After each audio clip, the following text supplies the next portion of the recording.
How to plan a motorcycle trip. Stay tuned, folks. We'll be right back.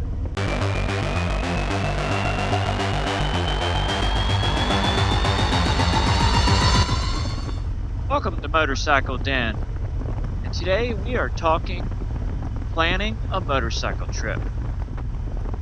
Guys, we know most of you love going on trips, and so do we. I mean, there's nothing better than getting out there the first day, starting off on your trip, and man, the excitement of it, you just know you're going to have a great time. It's just a great experience. If you haven't taken a longer trip, you know, even a long weekend, give it a shot, guys. You will love it. It is a great experience. But today, we're going to talk about how we plan our motorcycle trips. You know, a lot of people ask us, where do you come up with these places? How do you find out what to see and what to do? We're going to tell you guys how we go about it and the things we look for when we're getting ready to take a trip. The first thing that we do, and the first thing I would imagine most people do is, what would you say, Mrs. Den? What's the very first thing you do if you're going to take a trip? Pick a spot. Pick a destination. Exactly. Or maybe a direction. Because if you're not going to go see a certain thing and just do like a big loop. Yeah, some people do that. We subscribe to a motorcycle magazine called Roadrunner Magazine. Beautiful pictures. Great magazine. They have a digital or paper copies, I guess. So if you do subscribe to any, maybe go check them guys out. So yes, like what I was going to say is they do a lot of loops, like trips. They call them Shamrock tours, I think, where they'll pick like maybe a base and then they do loops out of that base, like 4 different ones or something. So that's kind of a cool idea. You can kind of see the area and you stay in one spot, so you're not moving from hotel to hotel. You don't have to pack every day. We kind of are the people that stay here one night, stay here one night, kind of move on. Not always, but sometimes. So the first thing is to pick a direction or a destination. Now you need to keep in mind the amount of time that you have. You don't want to pick somewhere that's so far away that you're going to have to ride the entire time, and then when you get there you're not going to have any time to spend there, and you're going to have to like hurry up and like come straight back. I mean, if all you want to do is ride, then that's fine. I mean, we have done that before, have we not?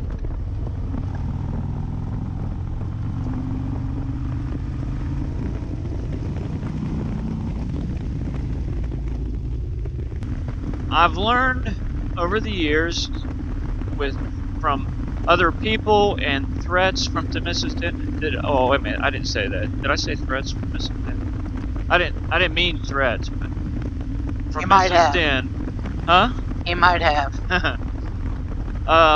It's too much. It can. When you're taking 4 or 5 days and you do nothing but ride from 7 a.m. to 11 p.m., that's a lot. It's a lot on the person. If you're taking your spouse, you want to take them into consideration. How much time they ride, what type of riding do they like? Anybody who goes, if you have another bike, yeah, you know what I mean? If they're not used to that, that's going to be a hardship. Yeah, you want it to be enjoyable for everyone that's coming along. They're not gonna go with you again if it's not enjoyable. So if you want them to go along a second time, take that into consideration. It all depends on the amount of riding you do. We can do quite a bit of riding in a day without being too much problem. So I mean, we've done 250 to 350 and still get to see things in the day. But yeah, that 350 is starting to push it a little bit. I would recommend. Here's the thing.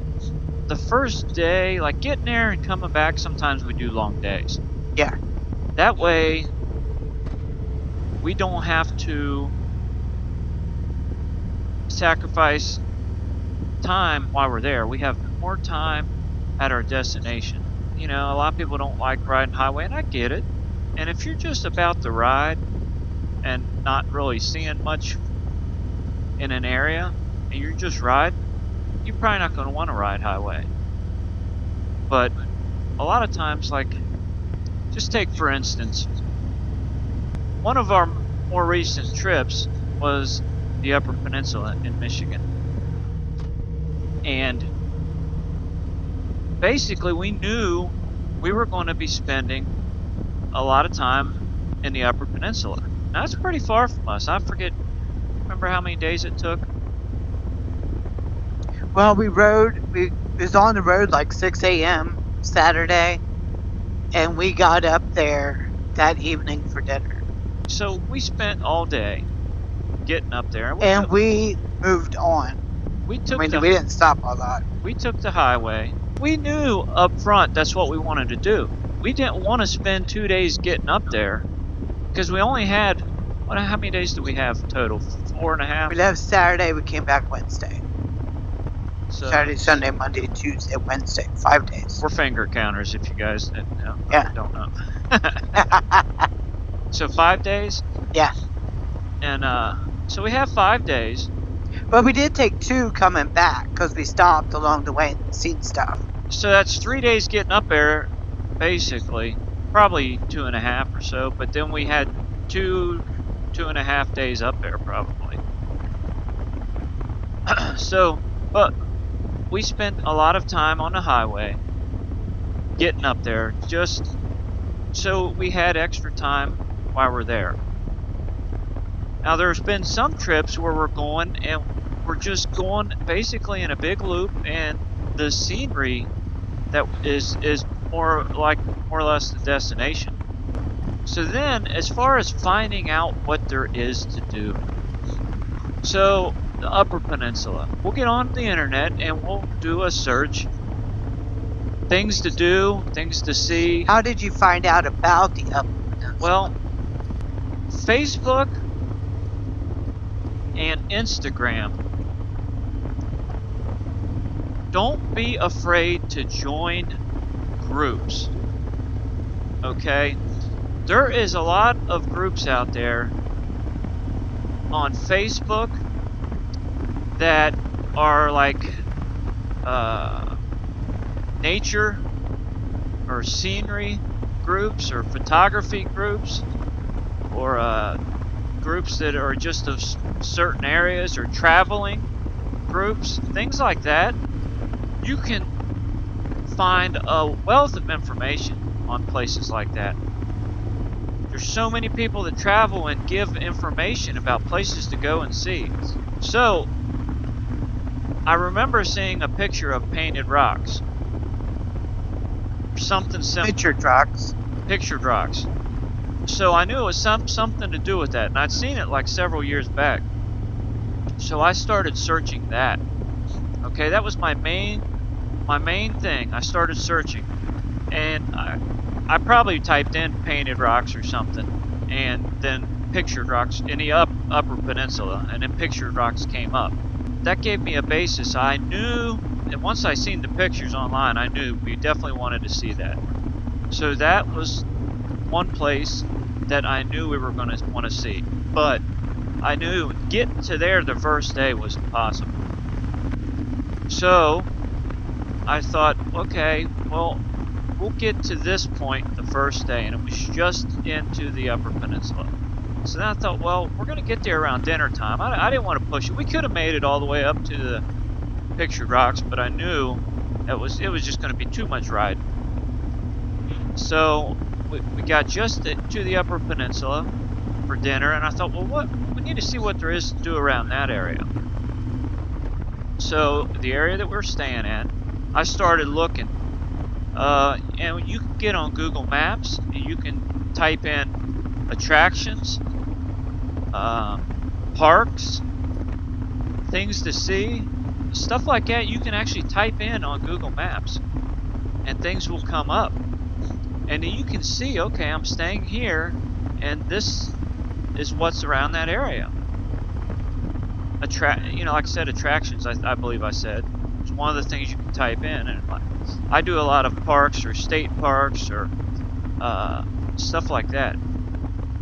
Those things pop up, and then I can see, oh, they're very close, these things. So I start looking at it and doing a little checking, see what people say about them. Look at the reviews on the park itself or the attraction, and see if it's worth seeing. So then, okay, I'll write that down. I know The reviews are important because then you get actual people saying, you know what I mean? I did this, don't do that, do this instead. This was way better.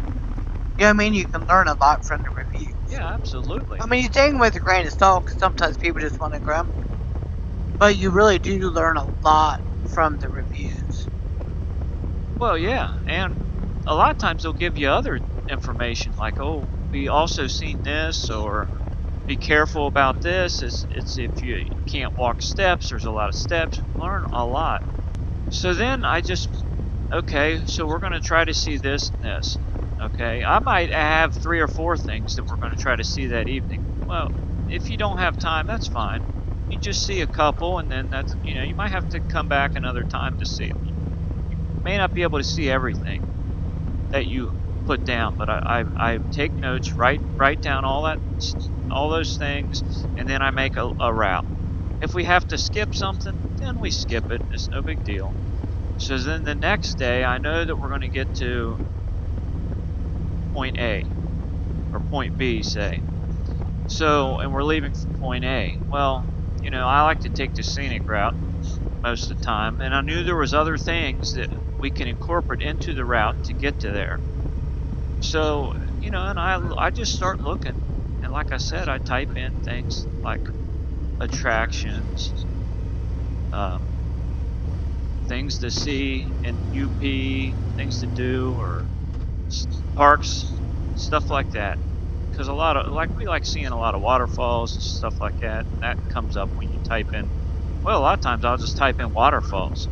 So whatever you like to see, you know, museums, whatever you're interested in, you type that in Google search and find out about it. And that's what we do. And then I go back to Google Maps and look, and now here's the thing where it gets you. It is very useful to pay for some type of routing software.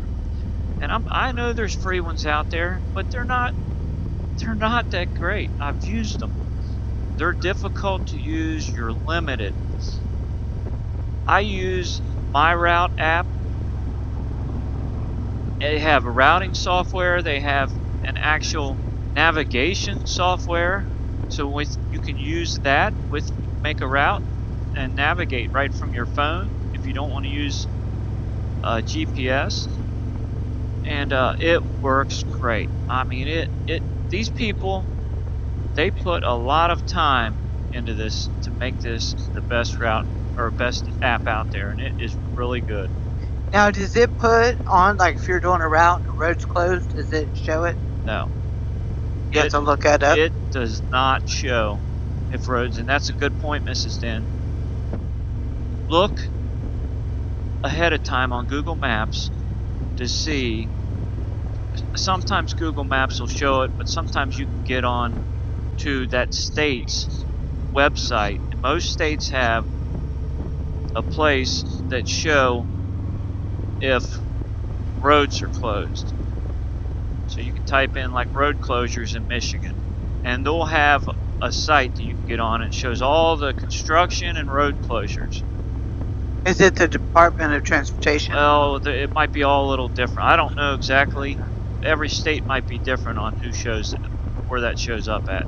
But if you type in road closures in whatever state you're going to be at, you'll find a website for it. Or at least I have so far. I think most of them have something like that. And it's useful information when you're on the motorcycle. That way,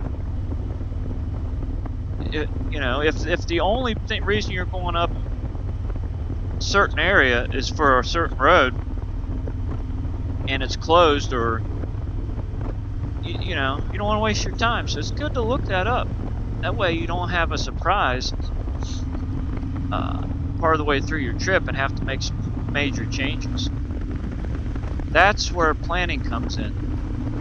You know, it is great to have a plan, and I know there's people that don't like planning. That's fine. But a lot of people do like to have a plan, and it allows you to do a lot more things in a limited amount of time by having a good plan. And that's one thing that's great about the internet. You know, and that's how we make our routes, based off of things we want to see. And I'll look up. Sometimes I'll use sites about decent roads. I'll type in great motorcycle roads or good motorcycle roads or whatever, and see if some people recommend certain things. Gas stops are something that I kind of struggle with. I'm not great at planning gas stops, but it is something to consider, because when we were in the UP, there's some places there was hardly any gas stations in between some of these towns, because there's not much up there. So you don't want to get out and run out of gas. And another thing to think about is plan where you're going to eat, because sometimes there's not many places to eat. And it's good to go in somewhere, be able to sit down, relax, have a nice meal. I mean, we have eaten a meal at a gas station before. We don't eat gas station food. It's usually pre-packaged or something, like chips and a candy bar or something. Yeah, that'd be lunch. We rarely take our chances at eating gas station food. Yeah. Some of them may have some good food. If they have like a restaurant. Yeah. What else would you say, Hunt, as far as planning? Pick hotel. Oh, that's something else. Yes, hotels. We use choice hotels a lot of times. They're not real high end, kind of middle of the road. We use the choice because you get rewards. Yeah, we get a lot of free nights for doing that. Definitely want to use reviews when you're planning to stay. And I know a lot of times people want to stay in the cheapest place possible, but you know, we want something clean. Don't have to be luxury, but we definitely want something that's taken care of and somewhat clean. You know, you get very cheap, and it's usually, I mean, some of the places can be pretty rough. So, well, I guess it all depends on what you're willing to put up with. And the location, because you don't want your bike stolen. Well, that's that too. We try to use Google Maps, and I'll go down to Street View and then look around different areas, the businesses, what's around, and see what type of area it is. Because like Mrs. Den said, you don't want to walk out and find your bike to be gone the next morning. And it's time consuming, but it's going to make for a lot better trip later. Oh, yes. Take the time. It is. It's worth planning. It really is, because like Mrs. Den said, you save a lot of time and stress. Yeah, well, that too, and not trying to be like, oh, where are we going to go? What are we going to do? And not get dark. We got to find a hotel. Yeah, I mean, all that stuff's already taken care of. Sometimes we'll make reservations before we go. Sometimes we don't, and we wait until we see where we're going to be. But most of the time, we make our reservations ahead of time, because we know that we're going to be here. The next day, we're going to be here, or whatever. Well, let me tell you what we did last time. We took a trip, and we were on the Blue Ridge Parkway, and we kind of did it on the fly. We left Saturday morning early. We went down, spent the night. Saturday night, we're hunting for a hotel. Everything around us is booked. And if it's not booked, it's almost $400 a night. Yes, because we're talking about a Holiday Inn and a Choice Hotel. We're not talking a Hilton. Right. It was because of the fall colors. We didn't even give it a thought about hotels raising their prices. Right. So you figure if you're planning, say you budgeted for $150 a night, well, you know what? That just shot your budget. We drove an hour away from the Blue Ridge Parkway, and we still had to pay $250 a night. Yeah. Yeah. So keep that in mind. Two, one time we were going to go to Fayetteville, West Virginia. We looked up the events that was going on, and they were having, they have the New River, New River Bridge? They were having Bridge Day where you could bungee jump and all that stuff. So it was packed because of it, so we didn't go. Yeah, look at. So if you know what's going on in that area for the time you're going to be there. Yeah, definitely check out the events. This is well, they call it William Harsha Lake or William H. I don't know, something. But it's East Fork, basically. It's plus the dam. Yeah, we're going across the dam right now. Yeah. Guys, if you have any questions about planning a trip for us, let us know. We would love to hear from you and tell us some things that we may have left out or not thought about. Thank you guys for watching, and we will talk to you later. See ya.